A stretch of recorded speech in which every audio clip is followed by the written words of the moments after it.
My spouse is attractive. Olivia is quite attractive. No, you're not getting it. My ex, Chloe, is shown here. She certainly qualifies as a gorgeous woman.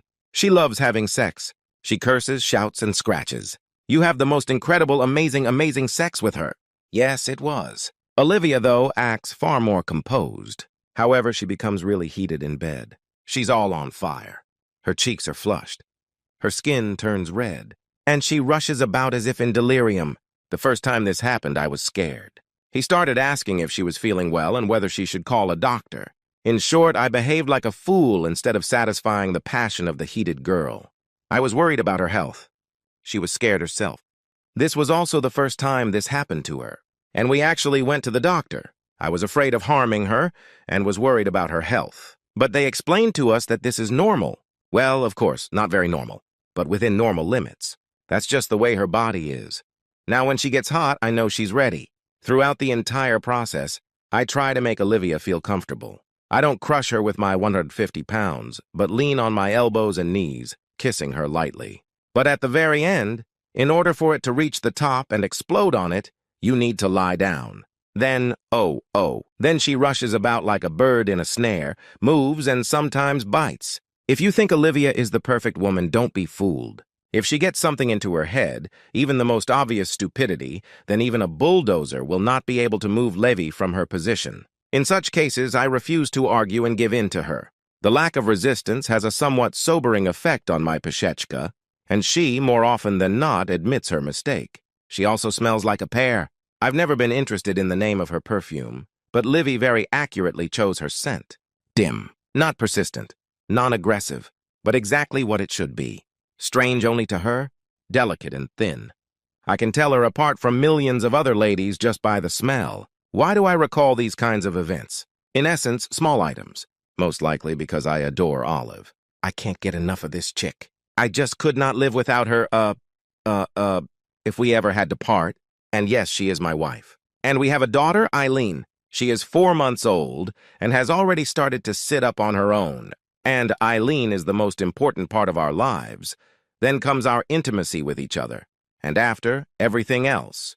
In order of importance. When I kicked my wife out of the house, Olive started to leave too. I went into her room and she was packing the system unit of her PC into a large bag. Olivia, I asked her, "What are you doing?"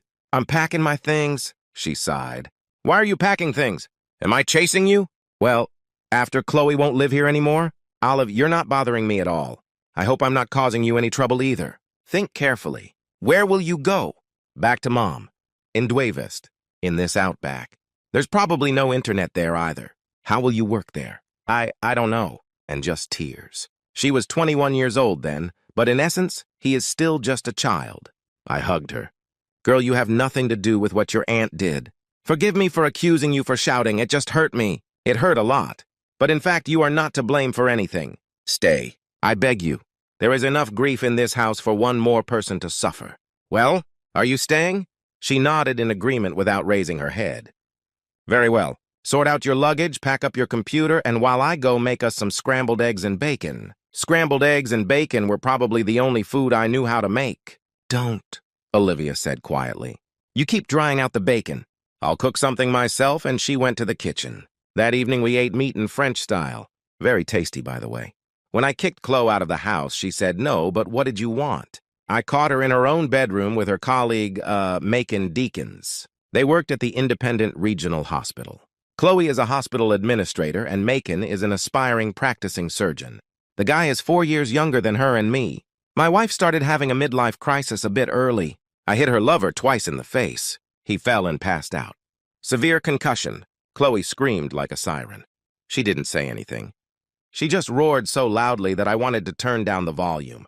The police and doctors arrived. Macon was taken to his own hospital, and I was taken to the police station.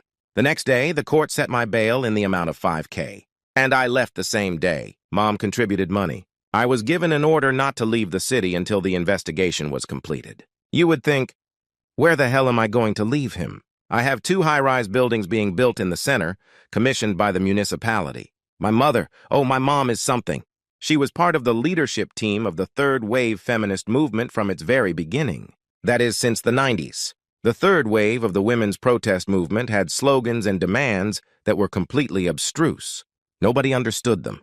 I think that the feminists themselves did not understand the essence of the demands they made on society. But, in the process of fighting for equality, these women achieved such preferences, benefits, and privileges for women that they, themselves, went nuts. But this is not the main thing.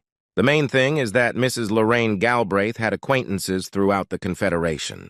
As soon as some kind of conflict arose, the whole flock attacked the opponents, and their antagonists themselves, when they found out who they had contacted, quickly deflated, curled up, and disappeared over the horizon. Yes, my mother's name is Lorraine Galbraith. My father's name is Richard, but I have never met him. My mother raised me alone with a tough hand but a soft heart. Mom also lived in Greenwood on Cokesbury Route. You know those conservative sandstone houses behind metal fences? I lived in the southern part of the city, 7 kilometers from Cokesbury on Abbott Avenue. This is the dislocation. I was driven to the house in a police Chevrolet. Mom's Ford was already in the driveway. She and Olivia didn't hear me come through the door. Lorraine was telling something, and the two of them were laughing like crazy. About, "Son, let me hug you. How do you feel?" Mom and Olivia are somewhat similar. Well, first of all, they're both short 5'4". Secondly, they are both, as they say, lush. You know, there are fat women whose bellies and busts sag and their butt shakes like jelly when walking. And there are donuts. These are my Olivia. Plump, but extremely energetic. Just reactive. Nothing sags on her. She is as elastic as a ball. And when walking, if you look from behind and if she also leans over, the roof just blows off. We had breakfast, and my mother dragged me to the kindergarten to talk. "Edward," she said sternly, "did you lose Chloe?" No, I don't blame you, of course. Your wife is a simple fool. I invited Eleanor Dauman. She is a lawyer and an old friend of mine. If Chloe's lover raises the question of your punishment, then Eleanor will tear everyone into shreds, like a shepherd dog tearing a pillowcase. Don't worry about it. I nodded. "Thank you, Mom. You are my gold." And she continued, "And you will split your savings with Chloe Blair 50-50 and let her go her way. The house, you understand? No one will share. It is only yours." And now Mom paused dramatically. "Take a close look at Olivia Urton. I never liked Chloe, and I was not mistaken in her assessment. But Olive is a good girl. I've been looking at it for a long time, and I think this is what you need." "Mom? Well, I'm not even divorced yet. I still love Chloe. Edward, I do not demand immediate action from you regarding this young lady." She said it in such a way that it became clear. After all, she could have demanded it. I said, "Take a closer look at her. Take a close look at her. If you do this, you will understand what a treasure lives next to you." I bent down and looked out from behind the bushes towards the house. Olivia was clearing the dishes from the table and seemed to be humming something. "Mom, she's still so young, and I'm already an old man. You forget, I'm 29. But if you are an old man, then who am I? Old ruin, so what?" I was confused and didn't know how to respond to this. Mom put her hand on my hand.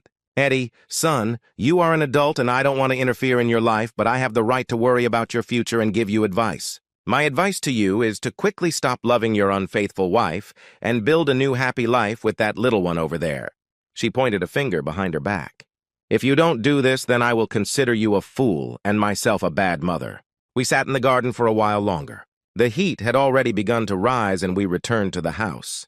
You know when I caught Chloe with someone else's guy and when I beat him up, I yelled at Olive. She came running towards the noise and stood confused in the doorway. And I shouted, "Olive!" You knew it. You knew about all this and remained silent. How could you? How? Olivia turned pale. The poor girl didn't know what to do. And I continued, "I let you into my house. I treated you like a little sister and you fool in short. So the question arises, why did he take up arms against the child? She already found herself in a difficult moral situation. Chloe is her aunt. How could she betray her?